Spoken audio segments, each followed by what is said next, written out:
안녕하세요. 국어교사 박전현입니다.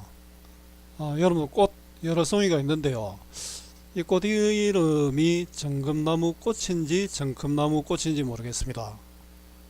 자, 여러분들 꽃은 다 이쁘죠? 자, 오늘 김춘수 시인의 꽃입니다. 선생님이 아가씨 춘향아라고 했는데 아가씨와 춘향아하고 이 꽃은 어떤 관계에 있을까요? 김춘수 꽃, 아가씨와 춘향의 차이. 자, 하나의 몸짓도 이름을 통해 꽃 눈짓이 되는 것처럼 무의미한 존재도 서로 관계 형성을 통해 의미 있는 존재가 됩니다. 제가 늘 강조하는 것이 국어 공부는 외우는 것이 아니라 원리를 이해하는 것입니다. 그것을 위해서 본문 중심의 공부가 필요하고요. 문제풀이 중심 공부는 거의 실패합니다. 국어는 정답을 찾는 것이 아니라 주어진 상황에서 알맞은 답을 찾는 것 꼭 기억하세요. 선생님 매번 작품을 해설하기 전에 이 이야기를 하는 것은 여러분들의 공부 방법을 생각해 보라는 그런 뜻입니다. 상대방에 대한 관심, 그것이 바로 사랑이겠지요. 사랑은 상대방을 인식하고 의미를 부여할 때 시작합니다. 서로 주체적인 관계를 통해서 이루어지는 것이 사랑입니다. 나는 너에게 잊혀지지 않는 하나의 눈짓이 되고 싶다는 연인 사이의 달콤한 말로도 손색이 없습니다. 물론 이렇게 해석해도 좋습니다. 그러나 이 시는 존재의 본질 구현에 대한 소망을 담고 있습니다. 사람이라 불릴 때와 박전현이라 불릴 때 당연히 다르지요. 내 이름이 불릴 때 불리는 사람이 불러주는 사람에게 의미 있는 존재로 서로 관계를 맺는 것입니다. 누구나 의미 있는 존재, 의미 있는 관계를 원합니다. 그러기 위해서 이름을 불러야 합니다. 자, 이름을 부른다는 것은 대상의 존재를 인식하고 의미를 부여하는 행위이기 때문입니다. 물론 이 이름이 형식적인 이름은 아니겠죠. 상대방을 잘 이해하고 상대방과 관계를 맺고 싶은 간절함이 담긴 그런 이름이라 해야 됩니다. 그것은 서로 하나가 되고 합일된 진정한 관계를 맺게 되는 것입니다. 시인은 이 순간을 꽃으로 표현했습니다. 여러분들 평소에 보고 있는 꽃이 아니라 서로 하나가 되고 합일된 진정한 관계를 맺는 그 순간을 꽃으로 표현했습니다. 존재의 본질인식이라는 철학적 관념을 꽃을 통해 노래하면서 존재의 본질 구현에 대한 소망을 담은 김춘수 시인의 꽃입니다. 내가 그의 이름을 불러주기 전에는 그는 다만 하나의 몸짓에 지나지 않았다. 내가 그의 이름을 불러주었을 때 그는 나에게로 와서 꽃이 되었다. 내가 그의 이름을 불러준 것처럼 나의 이 빛깔과 향기에 알맞은 누가 나의 이름을 불러다오. 그에게로 와서 나도 그의 꽃이 되고 싶다. 우리들은 모두 무엇이 되고 싶다. 나는 너에게, 너는 나에게 잊혀지지 않는 하나의 눈짓이 되고 싶다.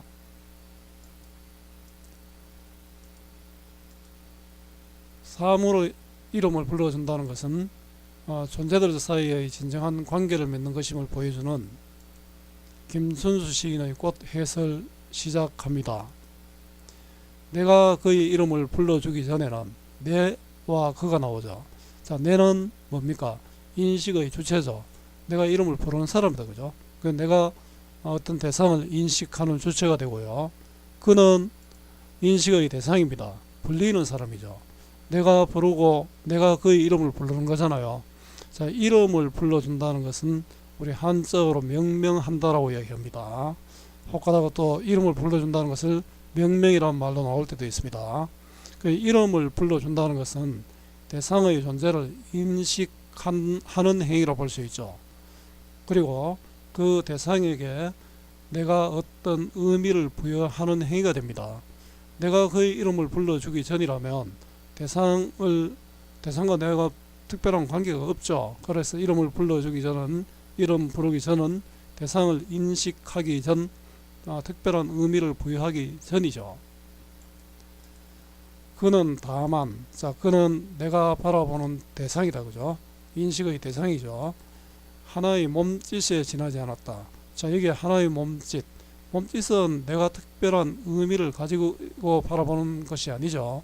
그 하나의 몸짓은 이름을 부르기 전의 상태인데요. 무의미한 존재다, 특별한 관계가 아니다, 이런 뜻이 되겠죠. 자, 여기서 아가씨와 황진이의 차이를 한번 생각해 볼 수 있습니다. 자, 이름을 부르기 전, 아가씨는 이름을 부르기 전은 특별한 관계가 없는 것이죠. 황진이는 이름을 부른 후지 않습니까? 특별한 관계가 있다, 그죠? 길거리 가는 사람 보고 아가씨라고 이야기할 때하고 누구누구라고 이름을 부를 때하고 차이가 나죠. 자, 이름 부르기 전 몸짓이죠. 하나의 몸짓이고, 자, 무의미한 존재였다. 자, 내가 그의 이름을 불러주었을 때, 자, 내가 인식의 주체고 그는 인식의 대상이 되죠. 자, 이름을 불러주는 것은 그 상대방, 바로 그죠. 그의 존재의 의미를 인식하고 또 의미를 부여하는 그런 행위가 된다, 그죠. 그는 나에게로 왔어. 자, 그는 나에게로 왔어. 이때는 어떻습니까? 내하고 그는 서로 별개의 건이었는데 이름을 불러주면서 그와 나는 서로 교섭이 가능한 관계를 형성하는 것이죠. 자, 이것은 바로 내 혼자만의 일반적인 것도 아니고 나하고 그가 소통하니까 상호 주체적인 관계로 설명할 수 있습니다. 꽃이 되었다. 자, 앞에서는 몸짓에 지나지 않았잖아요. 이름을 부르기 전에는 이름을 불러주었을 때 그는 나에게로 와서 꽃이 되었다. 이 꽃은 어떻습니까?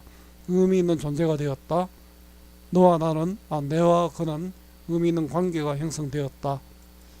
자, 여기서 꽃은 자연물이잖아요.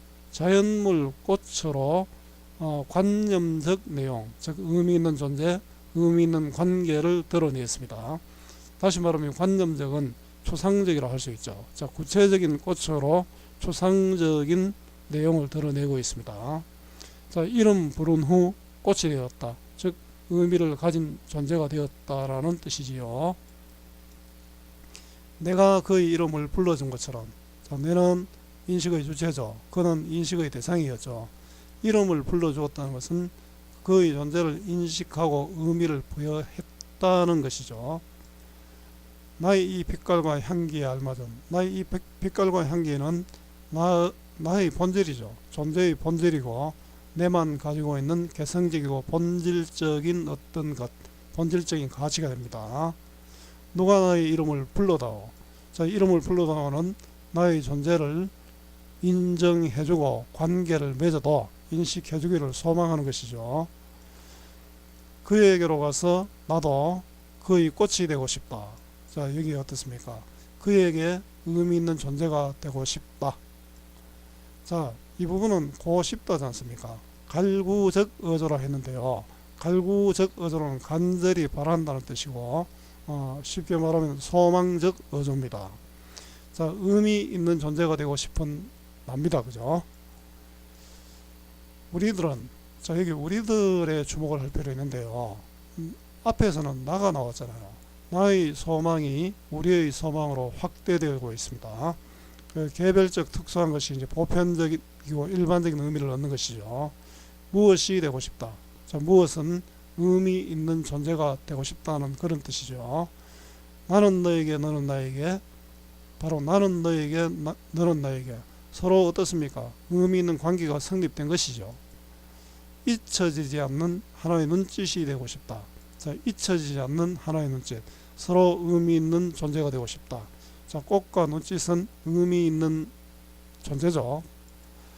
자, 3년의 나에서 우리로 이제 확대되고 있습니다. 자, 존재의 의미를 인정받고 싶은 우리입니다. 우리는 모두 다 존재의 의미를 인정받고 싶겠지요. 자, 자유로운 형식의 자유시고요. 개인의 마음을 담은 서정시입니다. 자, 이 시는 좀 관념적이죠. 그 우리 꽃의 아름다움을 본 것이 아니라 꽃을 통해서 인간의 어떤 관계의 소망을 보여주고 있잖아요. 조금은 그래서 주지적입니다. 주정적은 감정이 앞서는 것이고 주지적인 지적인 면이 앞서는 것이죠. 또 다른 의미를 가지고 있죠. 상징적이 됩니다. 주제는 진실한 관계의 소망 또는 존재의 본질 구현에 대한 소망입니다. 자, 특징은 자연물을 활용하여 관념적 내용을 드러내고 있고요. 사물에 대한 인식론과 존재론을 바탕으로 한다. 사물을 어떻게 받아들일 것인가, 사물은 어떻게 존재하는가, 여기에 대한 것을 바탕으로 이 시를 썼습니다. 소망을 나타내는 간절한 의지를 보여주고 있고요. 존재의 의미를 나에서 우리로 점층적으로 확대하고 있습니다. 자, 몸짓, 꽃, 눈짓으로 바뀌죠. 반복과 변화, 변화라고 해도 좋습니다. 반복과 변화를 통해서 시상을 드러내고 있습니다. 함께 읽으면 좋은 작품으로는 장정희 시인의 라디오와 같이 사랑을 끄고 켤 수 있다면 이라는 시가 있습니다. 생긴 블로그에도 있으니까 한번 찾아보십시오. 자, 이 시에서 이름 부르기를 우리 한자어로 명명이라 했죠. 명명의 의미를 한번 생각해 보자인데요. 이름을 부르는 행위는 대상의 존재를 인식하는 행위고요. 대상에게 의미를 부여하는 행위다, 그죠? 그래서 이렇게 대상을 인식하고 의미를 부여할 때 진정한 관계를 맺을 수 있죠. 그 이름을 부르는 행위는 진정한 관계를 맺는 과정입니다. 자, 이 시에서는 인식의 점층적 확대가 드러난다. 몸짓과 눈짓의 시의 의미를 한번 생각해 보자인데요. 정리해 보겠습니다. 몸짓은 이름을 부르기 전 의미 없는 존재입니다. 꽃은 이름을 부른 후 의미 있는 존재가 되겠죠. 눈짓은 서로 무엇이 되고 싶은 소망, 서로 의미 있는 존재가 되는 것이죠. 자, 이 시를 패러디 해보자는 여러분들이 한번 해봤으면 좋겠습니다. 자, 국어 공부 어렵지요. 학교 수업하고 학원 수업과 인강까지 들어도 오르지 않는 국어 성적, 그 이유가 무엇일까요? 배우는 공부가 아니라 익히는 공부를 해야 합니다. 문제풀이가 아니라 문제 중심의 공부가 필요합니다. 그래서 준비했습니다. 자, 여기에 선생님 파워포인트 파일을 다운받거나 블로그에 있는 자료를 누르면은 선생님이 정리한 국어 공부 잘 하는 법, 자, 국어 공부 잘 하는 법이 있습니다. 자, 이걸 여러분들에게 꼭 읽어보길 부탁하고요. 자, 오늘 김춘수 시인의 꽃 수업이 여러분들에게 조금이라도 도움이 되었으면 좋겠습니다. 수고 많았고요. 오늘 또 고맙습니다.